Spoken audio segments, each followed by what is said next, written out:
the third type of shutter, the one on the later Retinette type 022s. Let's start cleaning up these components. Again, I'm using cigarette lighter fluid, Naphtha. We'll start with the case. Since I was bitten last time by a case that had been distorted, I'll start with the case and start cleaning that up and look for any signs of trouble.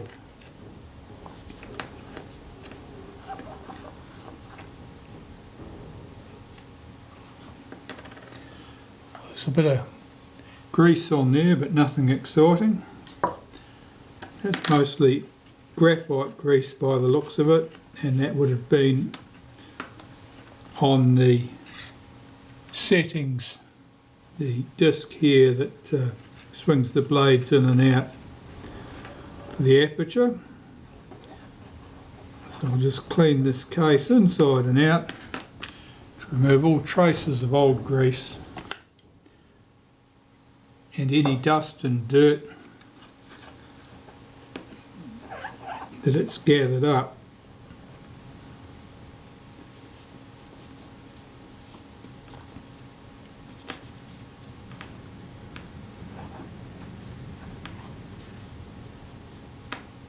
That looks good. Here's the retainer plate. Let's have a quick look at this. This is brass. It's frequently marked with fingerprints, and I've taken apart new old stock shutters that I had no reason to believe had ever been taken apart after I left the decal factory, and found fingerprints neatly embossed on surfaces like this. So it's a safe bet that a lot of these marks were original. They were marks left by poor technique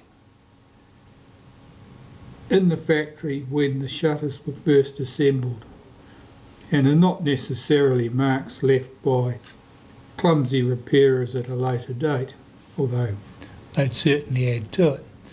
Alright, so there's a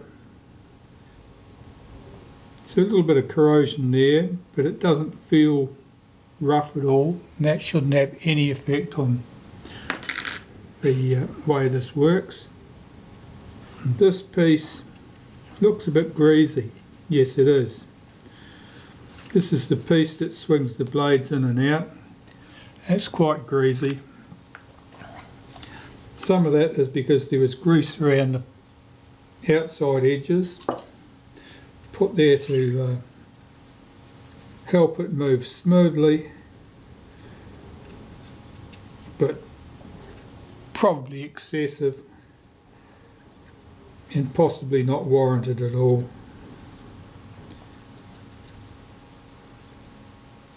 Very often a disc like this will move quite smoothly and will probably continue to work quite smoothly,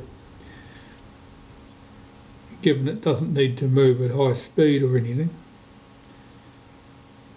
without any added lubrication at all.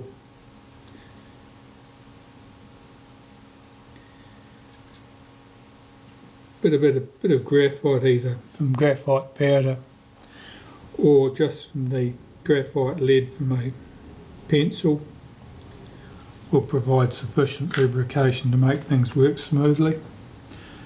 That brings us to the blades, the diaphragm blades. Looking at the state of these to see what they're like.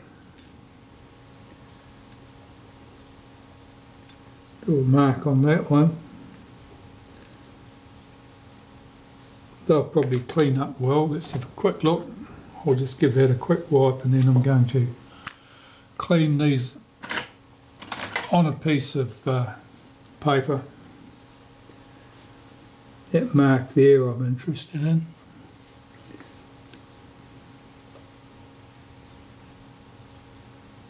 well, it's much reduced, so it was certainly some deposit on the blade which has left some staining, but it's not corrosion and it's not rough.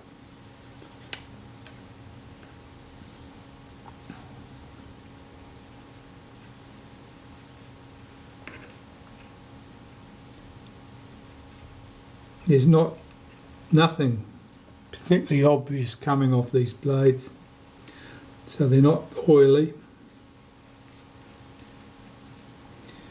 I'll clean these blades up completely and put the diaphragm together. Right, we'll start with the assembly jig here. Put my retainer plate on there. That's the rivet, the locating rivet, sticks upwards. That's how it should be. Get a toothpick here to help me manipulate these blades. And the blades just get stacked in, one on top of the other, with the pivots sitting in the holes in the plate.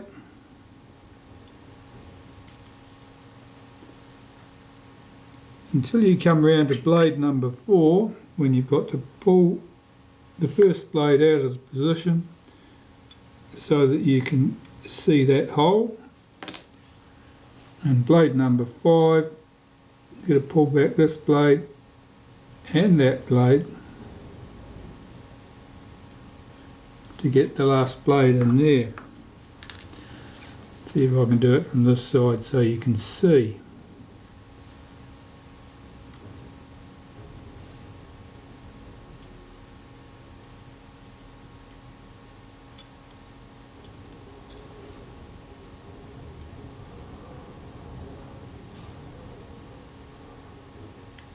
Now we have to lift the first blades back over the top.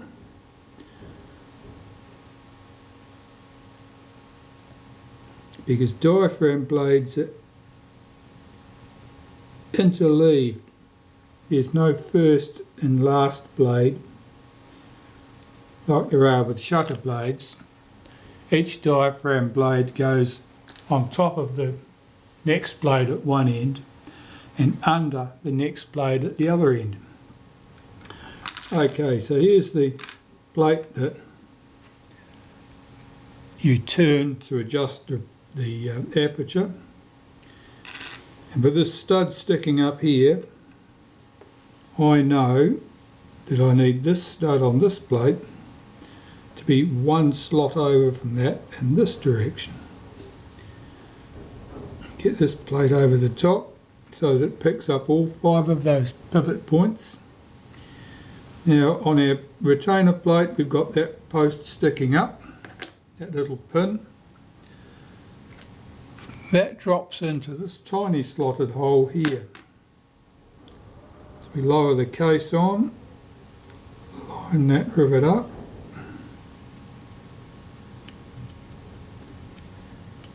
Give it a bit of a wriggle to seat it, flip it over.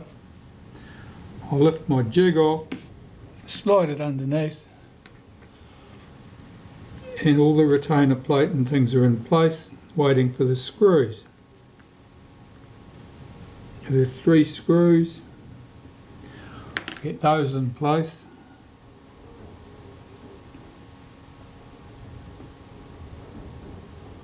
Just run those down lightly. It's always possible that one of the blades is shifted while you're putting the case over the top, and you don't want to damage a blade.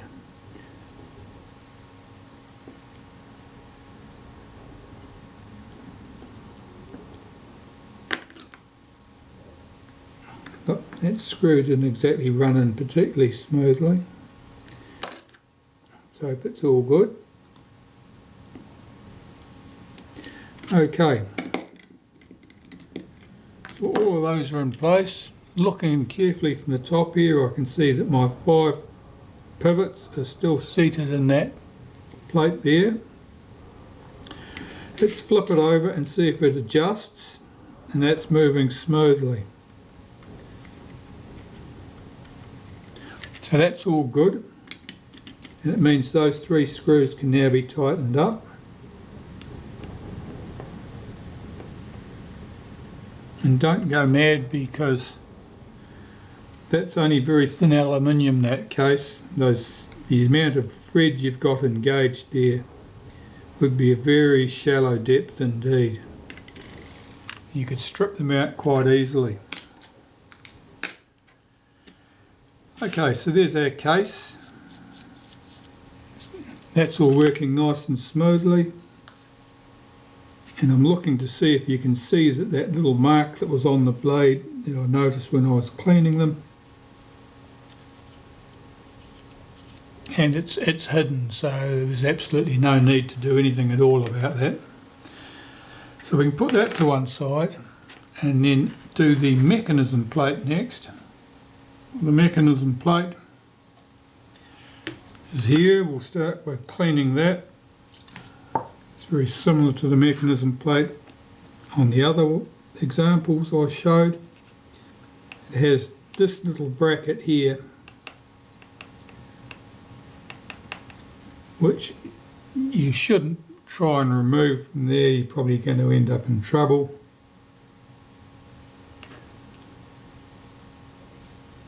I don't think that's a screw. I think that's an eccentric stud.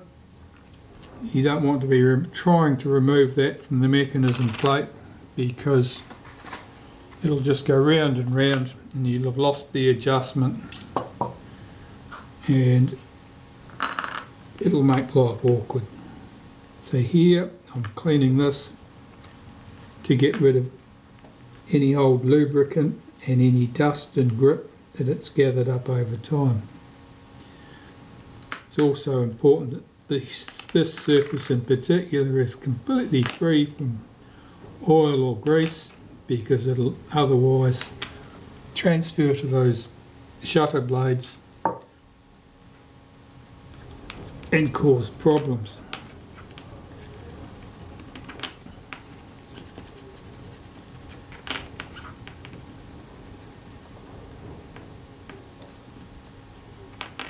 Looking at the state of this plate, making sure there's nothing unusually rough about that surface. There are often discoloration of the anodised surface.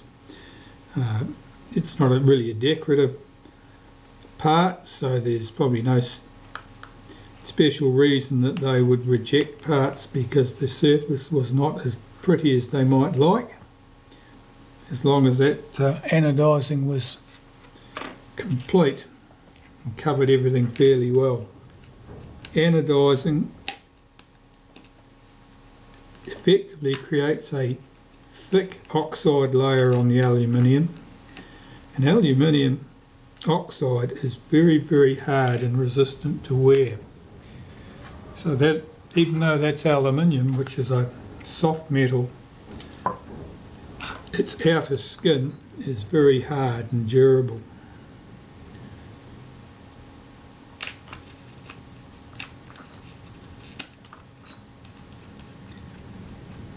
Anodising is an interesting process, because that thick oxide layer that it produces is fairly porous, and you can dye it, and that's why you see aluminium, anodised aluminium sections often in bright colours. It's because they've been dyed after the anodising process has taken place. I can remember doing it years ago, anodising some aluminium. Of course, there will be different alloys that are good for anodising and ones that are not. So I can remember the success rate was a little bit mediocre. But no, it was interesting. It's an interesting process. I forget. I don't even remember the chemicals that were needed at the time. I think it might have been sulfuric acid, but don't quote me on that. Okay, so there's our plate back together. This is the blade actuating ring. I'm just checking that to see if there's anything unusual about it. I will lubricate that with graphite powder. I can get this lever in position. I think from memory that lever goes, oh, how does this go? So my spring's unhooked here.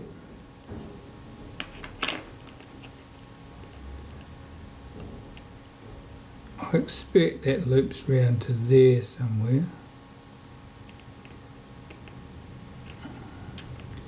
I think it goes on that side.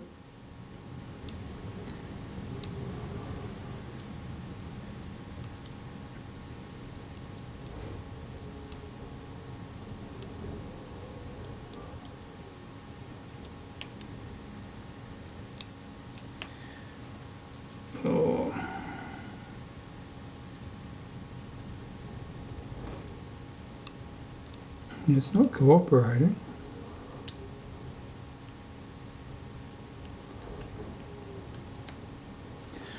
Alright, have to see how that went.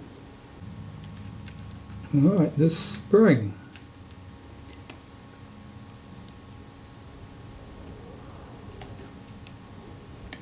It does go there, and it just hooks under, and it seats in that position. So it's hooked under this arm. Its other end is against that post. Put the blade actuating ring in place and put the lens tube in place. The lens tube only goes on in one position. This leg has got a face chewed off to allow it to butt up against that post. And on that post we fit this little spring retainer that holds the spring on the main spring. Now we've got 3 screws. They all look much the same. One of them is longer than its mates. That goes through that bracket.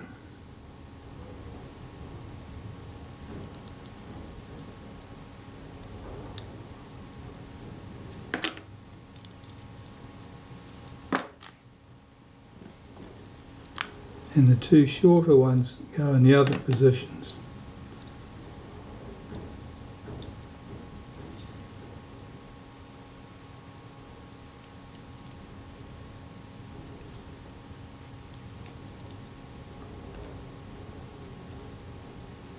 It's not picking up the hole. I can't have that lined up correctly. Let's get its mates in position, or one of them anyway.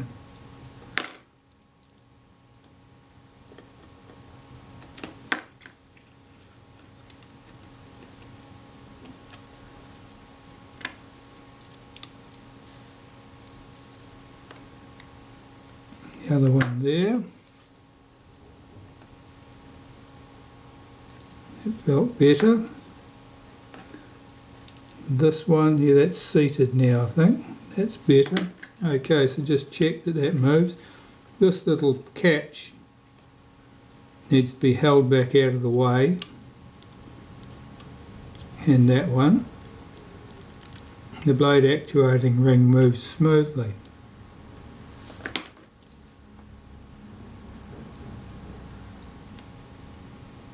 Nip those 3 screws up.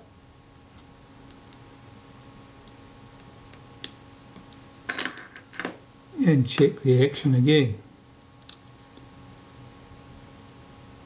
That's good. That's interesting because unlike its predecessors, this does not have a detent to cause the blade actuating ring to prefer to stay in the fully closed position or the fully open position. That's something I hadn't particularly noticed. Yes, normally there'd be a detent spring in here. This piece presumably acts in much the same way. Okay, so that blade actuating ring's together, and I want to lubricate that. Normally I do that with graphite powder, and yeah, that's going to be convenient enough. I can hold back this catch while I'm working that mechanism plate, the blade actuating ring backwards and forwards to settle the graphite powder and rub it into where it needs to be. So I'll do that, and we'll move on to cleaning the shutter blades, which hopefully will be nice and clean. Okay, let's put some of this graphite powder, which is loose in this container because this is where I usually do such things, and I'll just drop it in there into that space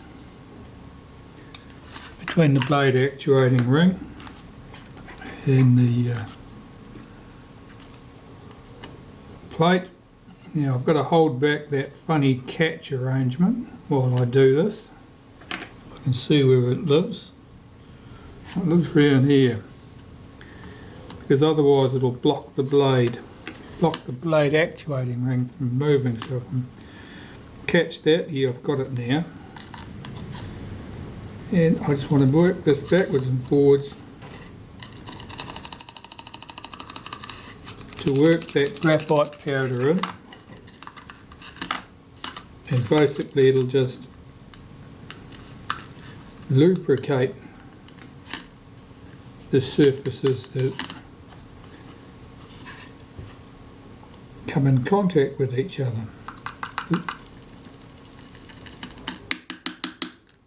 That's all I need.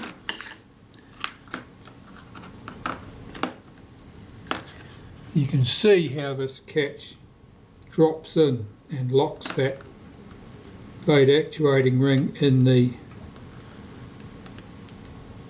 from opening. It blocks it from opening.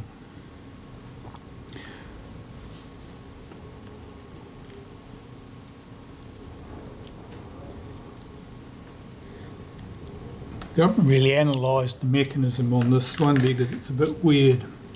I'll do that as I put it back together. Anyway, I've got to blow that excess graphite powder off there, get it all out. We don't want loose graphite powder floating about, and clean the shutter blades. These should clean very quickly indeed, because there are no marks on them at all to speak of. They all look to be in very good condition.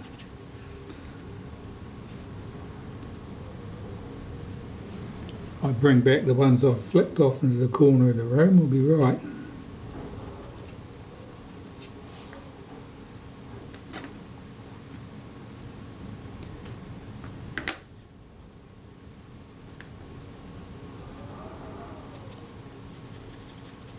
They're not oily in any way.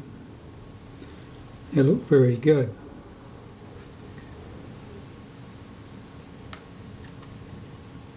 It's not that they're entirely free from blemishes, but they're probably no worse than blades were when they were brand new.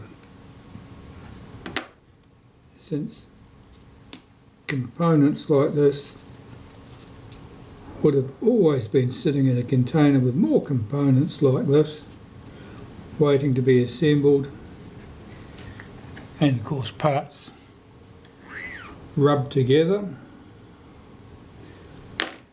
and inevitably there'd be some marks on surfaces, just nothing that would cause any problems, or nothing in fact that would even be particularly obvious to the naked eye. Okay, they're all good. Back to the mechanism plate. We want this in the blade's open position, so I need to hold this piece out, swing my blade actuating ring round against that post. That's now in the blade's open position, and take my shutter blades and one by one assemble them to the plate.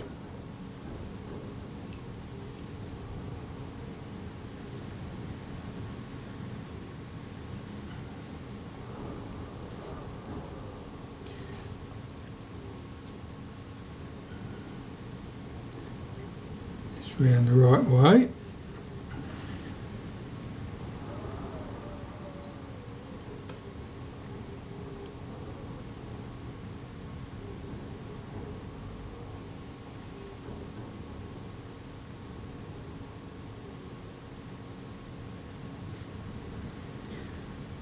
That looks a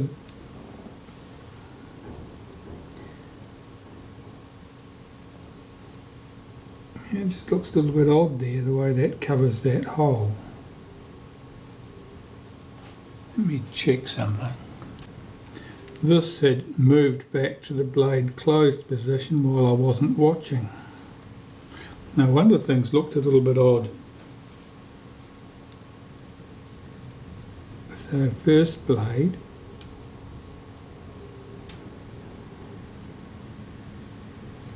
there,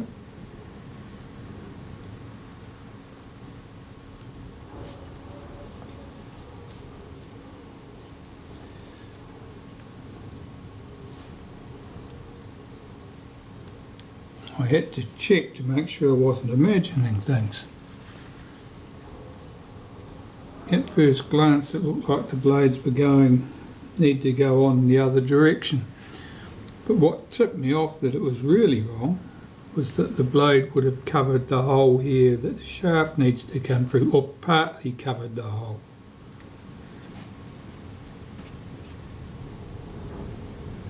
Which would have been undesirable.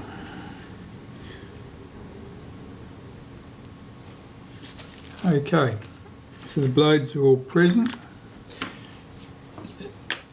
Everything is there, it's in the blades open position, and the case cover needs to go on. The case now goes on in only one position. You'll see that there's a notch here that lines up with that slot there, and this funny looking slot here lines up over here. Let's get this in place. Making sure my screw holes line up. Now that doesn't want to hook over there for some reason. Why not? Might be catching on my flash contact here. Sometimes they stick out a little bit and catch on things.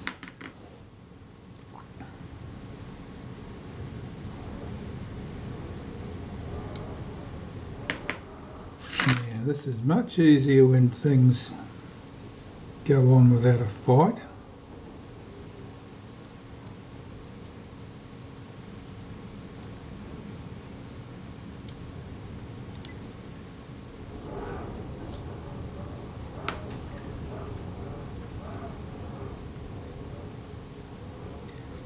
I wonder whether this case is a little bit distorted.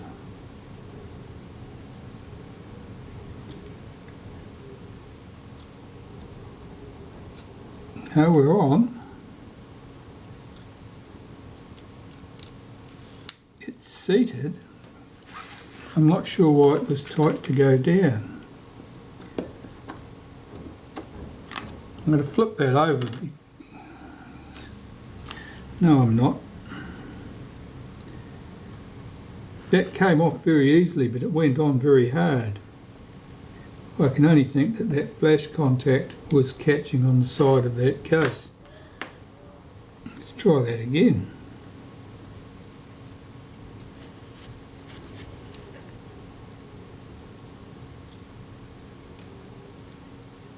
Yeah, I can see it. I can see it happening. That flash contact is, I'll show you where it is.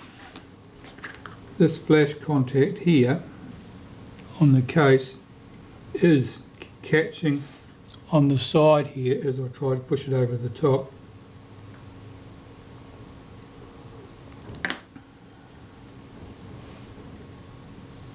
That doesn't preclude that there might be some distortion in this case too, making it a bit tighter than expected to get on there. At least I could see what was happening, even if I wasn't sure exactly why it should be happening. Normally the case just drops on without any discussion at all.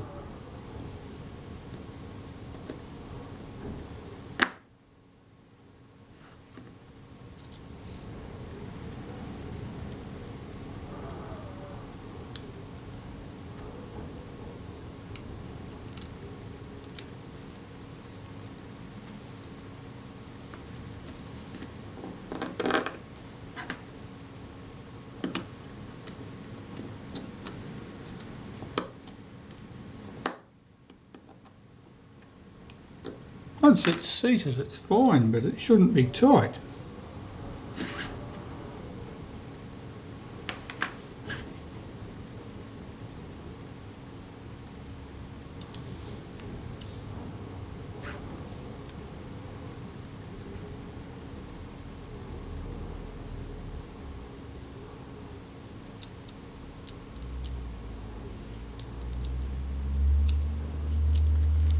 Alright, it's good now. That's one of life's mysteries. Alright, it's I think there might be some slight distortion on that case. Either that or the plastic block that holds the flash contacts is slightly misshapen, and that was rubbing on that as it went down. Let's get their 3 fixing screws in place. I can't just pick it up because that last time I did that, the case just lifted off the mechanism plate as though there was nothing wrong.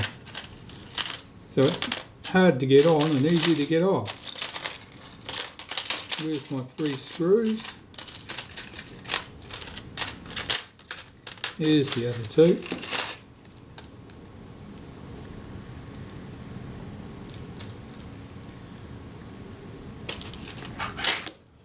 I don't like mysteries like that.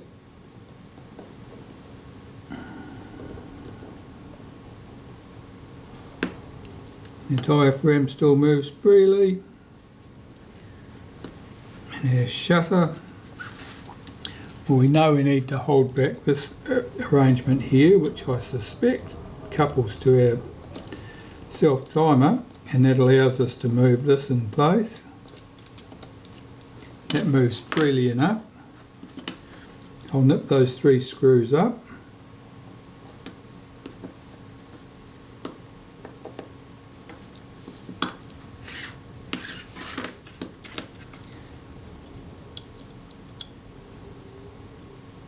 Very interesting.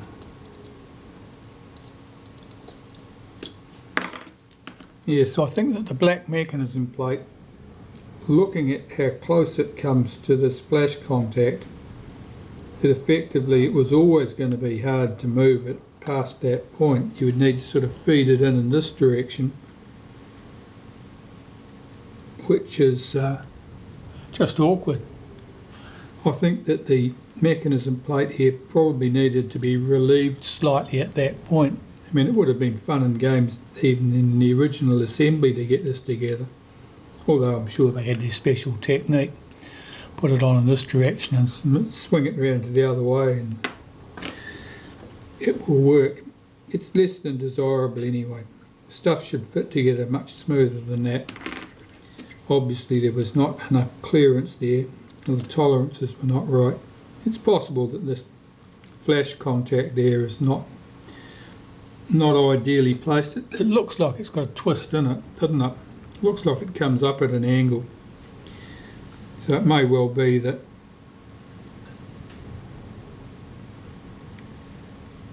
that's what was causing the friction, stopping me from being able to get the mechanism plate past it easily. Yeah, that plastic thing is really distorted. I'm not sure what have caused that.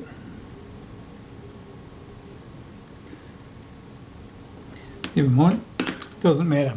We've got it together, that's the main thing. So, carrying on with the assembly from this point, I'll gather together the bits and pieces we'll need.